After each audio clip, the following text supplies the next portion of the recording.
I still remember the champagne bubbles catching the light as I stood in the hallway of the Fairmont Hotel, smoothing down my engagement party dress. My fiancé Ryan and I had just announced our wedding date to 200 of our closest friends and family, and the celebration was in full swing downstairs. I'd excused myself to grab my phone from the coat check when I heard his voice coming from the study, the private room we'd reserved for family. "Babe, I told you, just 3 more months," Ryan was saying, his voice low and urgent. I froze, my hand on the doorknob. "Once I get that signature from her father on the Anderson Tower documents, I'm done. I'll have access to the construction account, transfer the $50 million to the offshore setup, and we're gone. You, me, and the Caymans." My heart stopped. That wasn't my voice on the other end of the line. I know, he continued, laughing now. "Playing the devoted fiancé is exhausting, trust me. But Olivia's family connections are the only way to access that kind of capital. Her dad would never invest with me directly, but as his future son-in-law, he's already fast-tracking the permits and putting up the construction financing. The man's so eager to have me in the family, he's not even reading what he's signing." I felt my knees weaken. My hand shot out to steady myself against the wall. "Listen, Sophie, the wedding is just a formality. I'll get the final signatures during the honeymoon when he's all emotional about giving away his little girl. Then we disappear. I'll divorce her from the Caymans, and she'll never see it coming." His voice turned colder. "She's sweet, sure, but she's also incredibly naive. Makes this almost too easy." I backed away from the door silently, my designer heels soundless on the carpet. My chest felt tight, like someone had wrapped steel bands around my ribs. The hallway tilted, and I grabbed onto a decorative table to steady myself. This was Ryan. My Ryan. The man who'd proposed to me 6 months ago on Baker Beach at sunset. Who'd spent hours helping me pick out wedding invitations. Who'd held me when my mother passed away last year and promised he'd take care of me forever. Or was he? I made it to the bathroom before my legs gave out completely.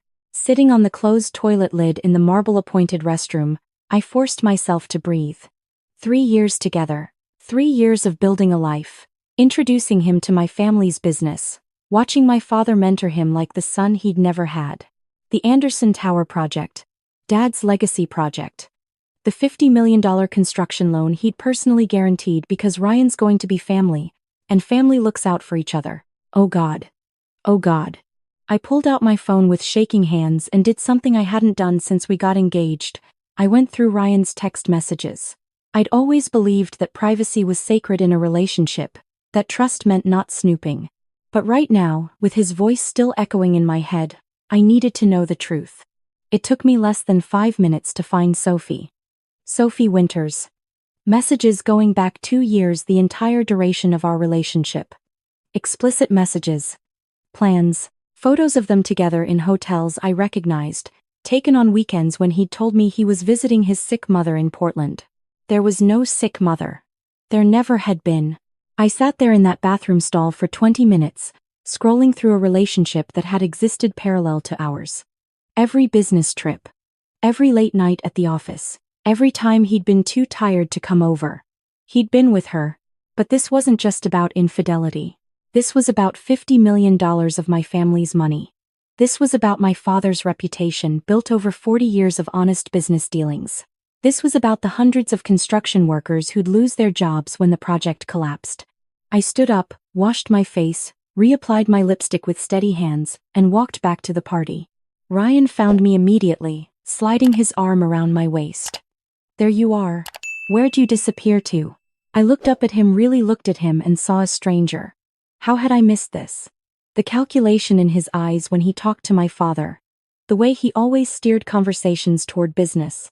The fact that he'd never once asked me about my own architecture firm but could discuss my father's projects for hours. "Just freshening up," I said, forcing a smile. "This dress needed some adjusting." He kissed my temple. "You look beautiful. Your dad wants to talk to us about the honeymoon gift he's thinking of giving us, the beach house in Monterey. More bait. More ways to ingratiate himself into the family." "That's wonderful," I said, the words tasting like ashes. I made it through the rest of the party on autopilot. I smiled for photos. I hugged relatives.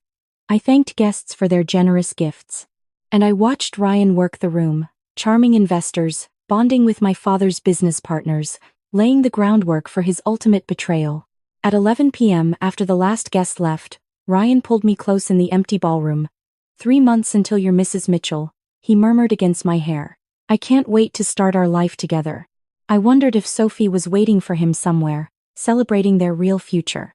Me neither, I said. That night, alone in my apartment, I didn't cry. Instead, I made a plan. The next morning, I called my college roommate Nathan Park.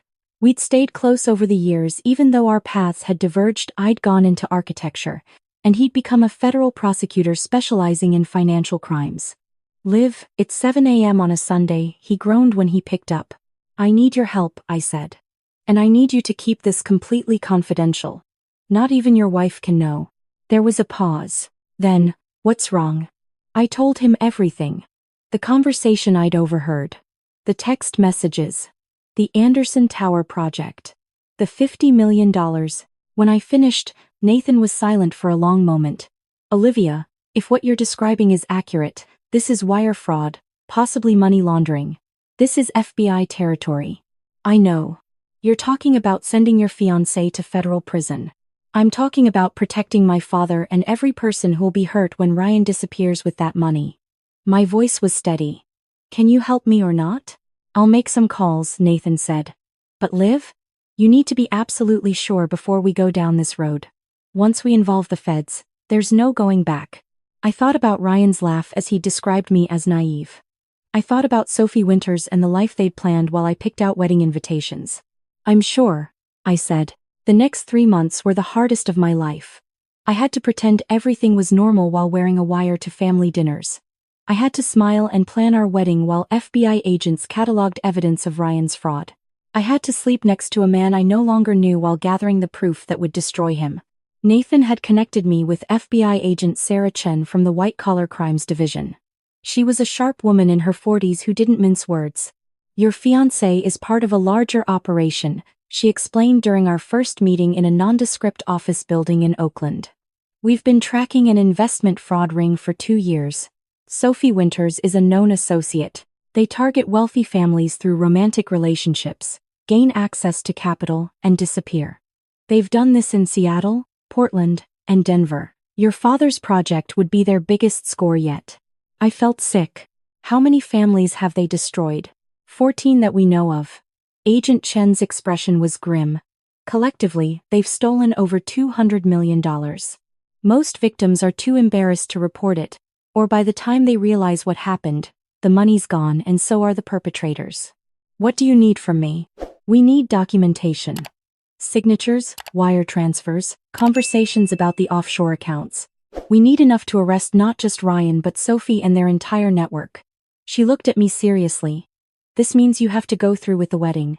We need him to make the final transfer. Can you do that? Could I walk down the aisle to a man who'd been using me? Could I stand at an altar and pretend to pledge my life to someone I was helping to arrest? Yes, I said. The investigation moved quickly. I started documenting everything. Every conversation about the Anderson project. Every time Ryan asked my father to sign something. I wore a wire to our engagement photos, to wedding planning meetings, to intimate dinners where he'd hold my hand and talk about our future while texting Sophie under the table. I discovered things I wished I didn't know. Ryan had a gambling problem. The $50 million wasn't just for a comfortable life, he owed money to some very dangerous people. Sophie was his handler, not his lover. This was business.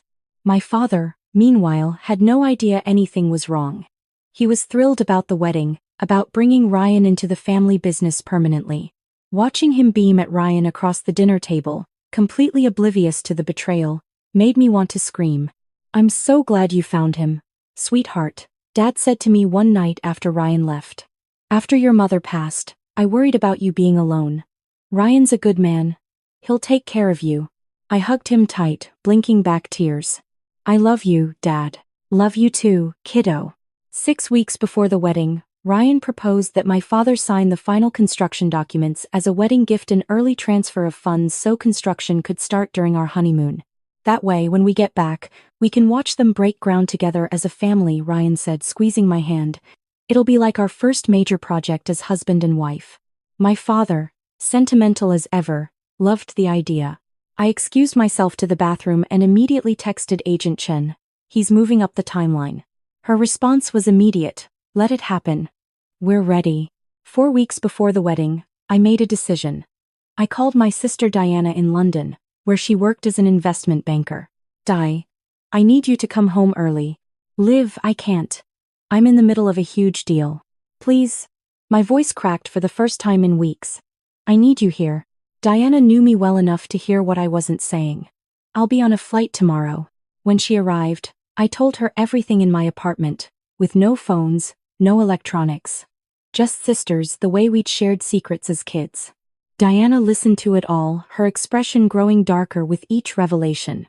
When I finished, she was quiet for a long moment. You're doing the right thing, she finally said. But Liv, are you okay?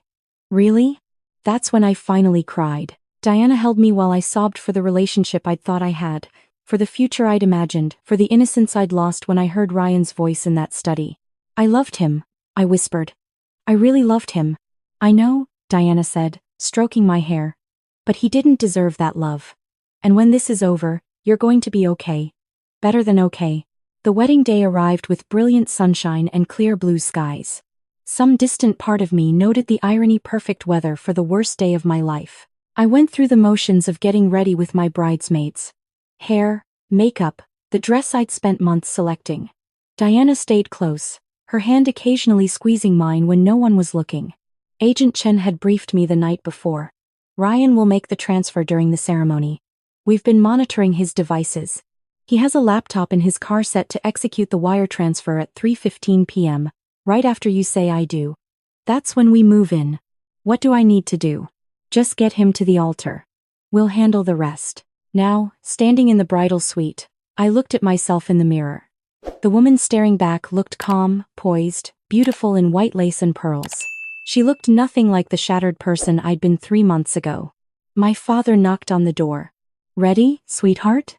I took a deep breath. Ready. The ceremony was held at the Conservatory of Flowers in Golden Gate Park, a stunning Victorian greenhouse filled with tropical plants and flowers. 200 guests stood as I entered on my father's arm, and there, at the altar in his perfectly tailored tuxedo, stood Ryan Mitchell. The man I'd planned to spend my life with. The man who'd been planning to rob my family blind. Our eyes met. He smiled that same warm smile that had made me fall in love with him. For just a second I wavered. What if I was wrong? What if there was an explanation? Then I saw his hand move to his pocket, checking his phone. Checking the time. Making sure his plan was on track. The officiant began. Dearly beloved, we are gathered here today. I barely heard the words. My heart was pounding so hard I thought everyone must be able to hear it, any moment now. Any second. Do you, Ryan Christopher Mitchell, take this woman to be your lawfully wedded wife? I do, Ryan said, his voice confident. And do you? Olivia Marie Chen. I never heard the end of that question. FBI. Nobody move. Agents poured in from every entrance. Agent Chen strode down the aisle, her badge held high. The guests erupted in screams and confusion. My father grabbed my arm, his face white with shock. Ryan tried to run. He actually turned and bolted for the side exit. He made it maybe 3 steps before 2 agents tackled him to the ground in front of the altar. Ryan Mitchell, you're under arrest for wire fraud, money laundering, and conspiracy to commit theft, Agent Chen announced as they handcuffed him. You have the right to remain silent. Ryan's eyes found mine as they hauled him to his feet. The mask had finally dropped. There was no warmth there, no love. Just cold fury and calculation. You knew. He snarled. You lying bitch, you knew this whole time. My father moved in front of me protectively, his face transformed with rage. What is happening? What is this about? Agent Chen turned to address the crowd. Ladies and gentlemen, I apologize for disrupting this ceremony. Ryan Mitchell is the subject of a federal investigation into investment fraud. We have evidence that he planned to embezzle $50 million from Chen Architecture's Anderson Tower project. We've been working with Miss Chen for the past 3 months to build this case. The room exploded. My father turned to me, his expression unreadable. Olivia? He said quietly. I pulled off my veil with shaking hands. When I spoke, my voice carried across the suddenly silent conservatory. 3 months ago, at our engagement party, I overheard Ryan on the phone with his accomplice. He said, and I quote, "I'm only with her for her family's connections. Once I get that signature, I'll have access to the construction account, transfer the $50 million to the offshore setup, and we're gone." Gasps rippled through the crowd. Ryan thrashed against the agents holding him. "That's a lie. She's making this up because she's crazy. We have recordings," I said coldly. "We have wire transfers. We have your text messages with Sophie Winters. We have documentation of 14 other families you've defrauded. We have everything." I turned to the assembled guests, my family, my friends, Ryan's mother sobbing in the front row. "I'm sorry you had to witness this. I'm sorry I couldn't warn you. But this man was going to steal $50 million and destroy my father's company. He was going to ruin hundreds of lives. And I couldn't let that happen." My father pulled me into his arms. His whole body was shaking. "My brave girl," he whispered. "My brave, brilliant girl." Agent Chen escorted Ryan out in handcuffs, still screaming threats and protests. As he passed me, he spat, "I hope it was worth it. I hope you enjoy being alone forever, you vindictive." Nathan appeared seemingly out of nowhere and stepped between us. "That's enough," he said quietly. "Keep moving." I stared at Nathan in confusion. He was in a suit, but not a wedding guest suit. He was wearing his prosecutor uniform. "You were here?" I breathed. "Did you think I'd let you face this alone?" He gave me a small smile. Someone had to make sure the arrest went smoothly. As the FBI cleared the scene and began taking statements, I stood there in my wedding dress surrounded by $300 worth of flowers and 200 confused guests. Diana appeared at my side. "What do you need?" "I need to get out of this dress," I said. "I need to go home. And I really need a drink." The next few days were chaos. The story hit every major news outlet. Bride foils $50 million wedding day heist. My phone rang constantly with interview requests, which I declined. I hired a publicist to manage the media circus and tried to return to some semblance of normal life. The FBI found evidence linking Ryan to 16 different families across 5 states. Sophie Winters was arrested trying to board a flight to Grand Cayman. The offshore accounts were frozen, containing over $230 million stolen from victims over 5 years. Ryan's defense attorney tried to negotiate a plea deal. Agent Chen called to update me. "He's looking at 15 to 20 years, even with cooperation," she said. "Wire fraud, money laundering, conspiracy. The charges are extensive. He won't see daylight for a very long time." "Good," I said. I felt nothing, no satisfaction, no revenge, nothing but numbness. My father struggled with guilt for months. "I brought him into our business," he'd say repeatedly. "I trusted him with everything. He was a professional con artist, Dad. This is what he did. It wasn't your fault. But I should have seen. He fooled me too," I reminded him gently. "He fooled all of us. That was his talent." Slowly, life returned to a new kind of normal. The Anderson Tower project moved forward with a different developer. My father became more cautious in business but also closer to me, involving me more in company decisions. I threw myself into my own architecture firm. I'd been treating it as a side project while planning the wedding, but now I poured all my energy into it. Within 6 months, we'd landed 3 major contracts. Within a year, I doubled my staff. I also started a nonprofit advising other fraud victims, working with Agent Chen to help people recover from financial crimes. It gave meaning to what I'd been through, turned my pain into purpose. Nathan and I stayed close.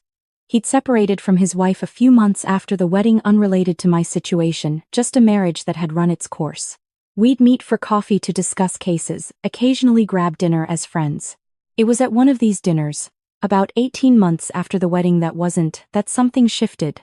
"You're different," Nathan observed, studying me across the table. "Lighter somehow." I considered this. I think I'm finally healing. For a long time, I was angry at Ryan, at myself for not seeing it sooner. But I'm realizing that I saved myself. I took control. And that feels powerful. "You are powerful," Nathan said quietly. "You always have been. Ryan just tried to make you forget that." Our eyes met, and I felt something I hadn't felt in 2 years, possibility. "Nathan," I started, then stopped. This was Nathan. My friend. My rock through all of this. "I know," he said, reaching across the table to take my hand. I've been waiting until you were ready. I didn't want to be the rebound, or the consolation prize. I wanted to wait until you'd healed enough to choose me because you wanted to, not because I was there. And you think I'm ready? I asked softly. I think you're the strongest person I know, he said.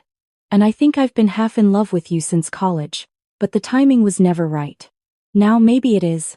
I thought about Ryan and his carefully constructed lies. I thought about the performance of love versus the real thing. And I looked at Nathan, who'd stood by me through the worst moment of my life without asking for anything in return. Maybe it is, I agreed. 6 months later, Nathan and I stood in front of a judge in a quiet courthouse ceremony. Just us, Diana, Nathan's parents, and my father. No white dress. No elaborate reception. Just two people choosing each other with clear eyes and honest hearts. As the judge pronounced us married and Nathan kissed me, my father wiped away tears. This time it's real, he whispered to Diana. This time it's real, she agreed. 3 years after that terrible day in the Conservatory of Flowers, I stood in the completed Anderson Tower, looking out over San Francisco. My firm had designed an affordable housing complex in the Tenderloin, and it had just won a National Architecture Award. My phone buzzed with a news alert. Ryan Mitchell denied parole, will serve full 20-year sentence. I stared at it for a moment, then deleted it without reading further. Ryan was my past. He taught me important lessons about trust, about instinct, about standing up for myself. But he didn't get any more of my time or energy. Nathan found me at the window. Ready to go. We're supposed to meet Diana for dinner. I slipped my hand into his. Ready? As we walked out of the building, the setting sun turning the city golden, I thought about that scared girl who'd stood in a bathroom stall 3 years ago, her world crumbling around her. She'd survived. More than that, she'd flourished. And that, I thought, was the best revenge of all.